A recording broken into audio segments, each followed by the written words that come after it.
I'd like to tell you a little bit about our panelists, and I'm going to read all 5 introductions, and I'm going to ask that they give a little wave so you know who I'm talking about.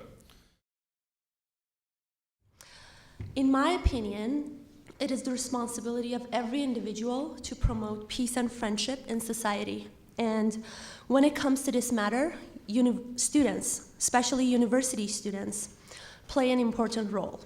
Unfortunately, one of the universities that has an atmosphere full of tension and hatred is York University.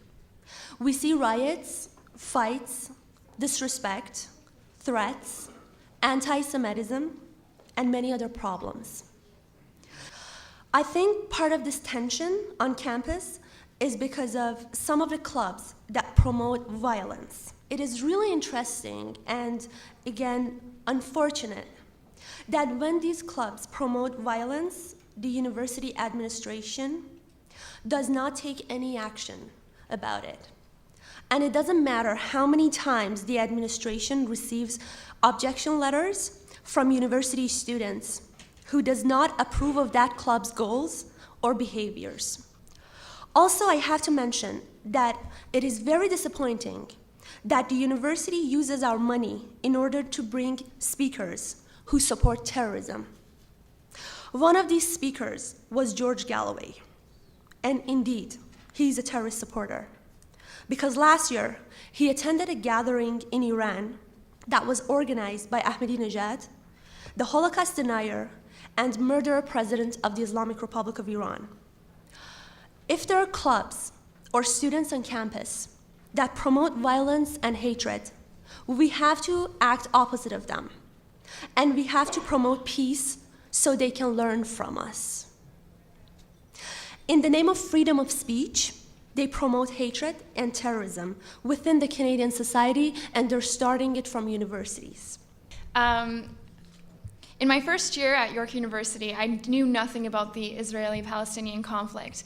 But I remember one day in second semester going on my way home to the bus stop and not being able to access Ferry Hall, which is a common area at York University.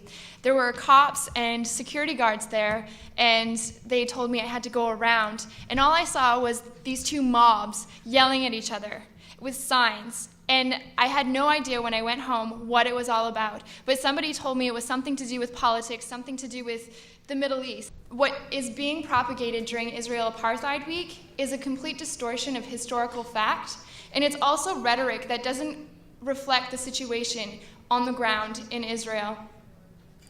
I've since become the president of Christians United for Israel, and as such, I've had the opportunity to engage the administration in many meetings surrounding Israel Apartheid Week. The reality is that the situation on the ground is quite different than the conversations that we have with the administration. And as professors tell us that we are the minds of today, we are the minds of the future, we are the leaders of tomorrow, we are able to change the world, and we believe it, I think they also have the responsibility to make sure that the things that we are thinking of, the speech that we are engaging in, the ideas that are in our minds are not going to cause destruction in the future.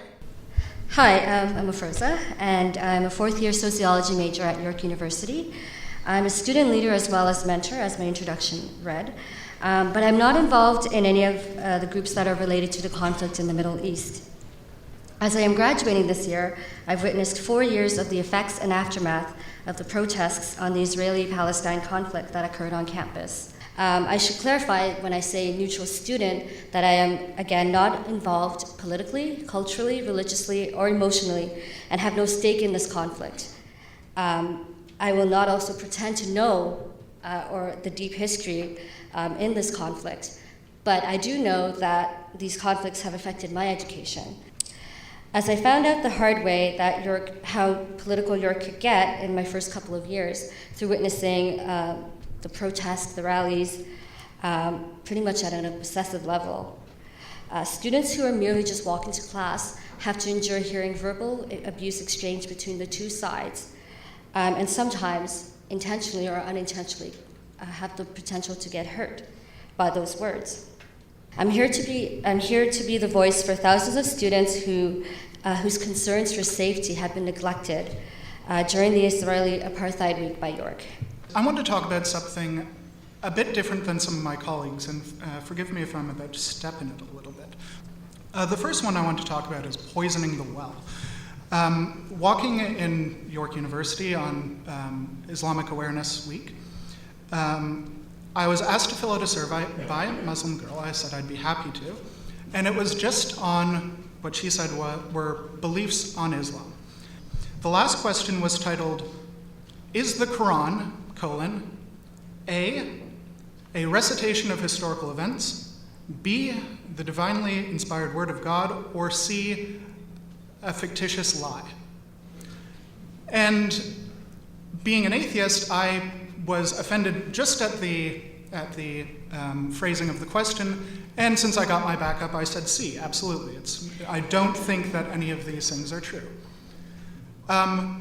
Standard psychological procedure was waived that day. She took the survey and read it in front of me, and then asked me, went straight for the last question, and said, "Why do you think that it's a lie?"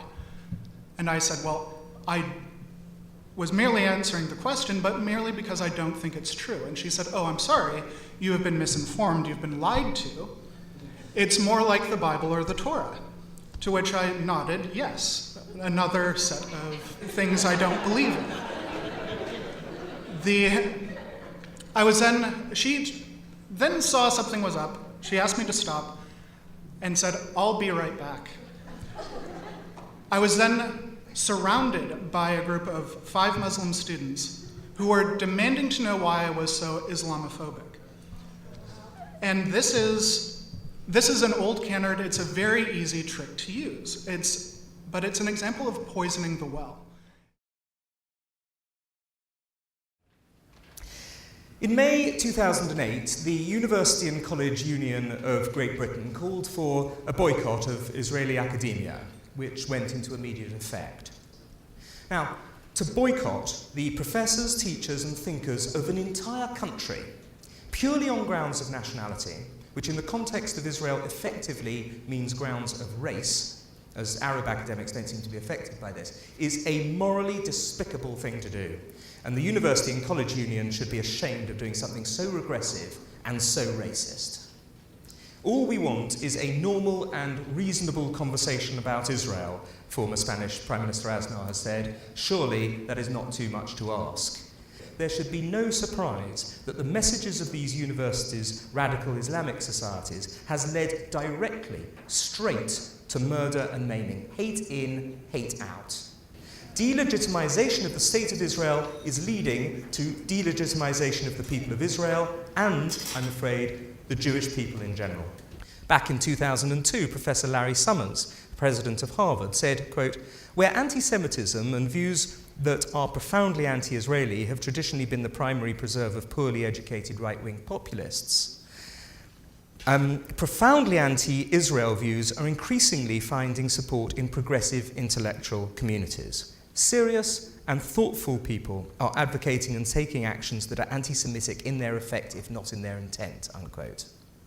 Interestingly, one place where they're not under threat is in Israel and the occupied areas of the West Bank.